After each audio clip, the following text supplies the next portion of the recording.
কাল সন্ধ্যেবেলা চলে গেছিলাম বাপের বাড়ি। মেয়েকে নিয়ে একদম সাজুগুজু করে ফিটফাট হয়ে রেডি হয়ে দিনেশদাকে বললাম চট করে বেরিয়ে করো তো গাড়িটা, আমরা বেরিয়ে পড়ি। কারণ বৃষ্টিটা আমাদের এখানে প্রায় এসেই গেছে, কিন্তু বালিখালটা জাস্ট ক্রস করেছি, এই বৃষ্টির ছোঁয়া কিন্তু পাইনি। ইতিমধ্যে কাঁচ ভিজে টিপটিপ করে যেন আবছা হয়ে গেছে ঘরটা, তাই বাইরেটা ভালো করে দেখতেই পাচ্ছিলাম না। পুরো বালি ব্রিজটা ছিল একদম পরিষ্কার চকচকে রাস্তা, বোঝাই যাবে না আর একটু খানিকটা গেলে যে ওখানটা বৃষ্টি হয়েছে বলে। ব্যাস ফাঁকা রাস্তা পেয়েছি, চলেছি। সাধারণত রোববারের বাজারে বালি ব্রিজের ওপরে প্রচণ্ড জ্যাম পড়ে, কিন্তু আজকে কিন্তু পাইনি, খুব কপালটা ভালো ছিল। আর এই বালি ব্রিজের ওপর দিয়ে যেতে যেতে মায়ের মন্দির দর্শন তো করতেই হবে, সে যে লোকই যাক না কেন হাতটা মাথায় উঠবেই। তাই দেখে নাও, তোমাদেরকেও দর্শন করিয়ে দিলাম। ঠিক সিগনালে আটকে দিয়েছে জানি, এসে গেছি গলির মুখে। দেখো আমাদের দক্ষিণেশ্বরে ঢোকার মুখে কত দোকান হয়ে গেছে। আগে এই রাস্তাটা কত ফাঁকা ছিল, এখন কত খাবারের দোকান। আমার যে কি আনন্দ লাগে বাপের বাড়ি আসতে, পরপর পরপর কত বড় বড় দোকান, ওয়াও মোমো থেকে শুরু করে জাস্ট বেকড, মিউ অ্যামোরে মন জিনিস কি না কি। আর এইখানটাতে ঢুকতে গেলেই হার্টবিটটা আরও বেড়ে যায়। এসে গেছি, দেখে নাও আমার গোপু সোনারা কি সুন্দর বসে আছে।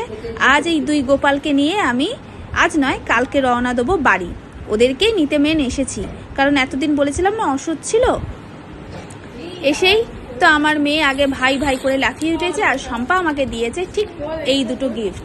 ও দীঘা ঘুরতে গেছিল, আমার জন্য এনেছে কাজু বাদাম ভাজা, আর এই ব্যাগটা আমার মেয়ের জন্য এনেছে।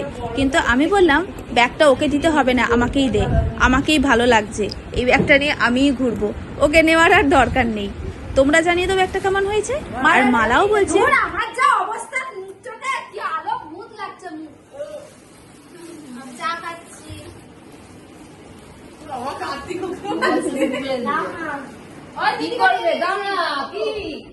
সবাই জানিও কিন্তু ব্যাগটা আমার ঠিক কেমন হয়েছে। এরপরে এসে গেল প্রিয়াঙ্কার সাথে একটু শ্যুট করে নিলাম। আসলে বাপের বাড়ি আসলে অনেকের সঙ্গেই দেখা হয়, যত ছোটবেলায় মুখগুলো দেখেছি বড়বেলায় মুখগুলো অনেকটা চেঞ্জ হয়ে গেছিলো। আর মা আনতে দিয়েছিল আমার জন্য বিরিয়ানি। আমি বলেছিলাম এতদিনে অসুখ কেটে গেছে, আজ কিন্তু আমি বিরিয়ানি খাবো। তবে আমি খেয়েছিলাম আলু বিরিয়ানি, আর আমার মেয়ের জন্য আনা হয়েছিল চিকেন বিরিয়ানি। দেখেছো প্যাকেটগুলো ঢুকিয়ে রেখে দিয়েছে ফাঁকা, কারণ আমি যেন বুঝতে পারবো না। আমার জন্য আলু বিরিয়ানিটা রাখা ছিল। দেখো কি দারুণ আমাদের দক্ষিণেশ্বরে হাজি বিরিয়ানি, এই বিরিয়ানিটা দারুণ লাগে। এইরকম নরম তুলতুলে আলু দিয়ে খেতে উফ জাস্ট ওয়াও লাগছিল। কতদিন পর তৃপ্তি পেলাম ননভেজের।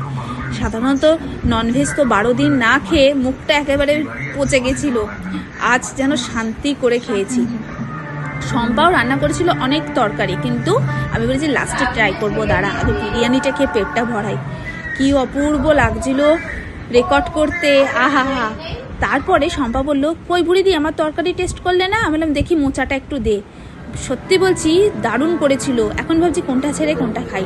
ঠিক 8:30টার সময় ছোটদা এনেছে আমার জন্য এই পাপড়ি চাট। আমি তো এক টুকরো পাপড়ি নিয়ে খেয়ে বাকিটা দিয়ে দিয়েছি, পেটে কি আর জায়গা থাকে বলো। তারপরে চলে এসেছি রাত্রেবেলা শুতে, সবাই মিলে একসাথে শুয়েছি আর ভূতের সিনেমা দেখেছি।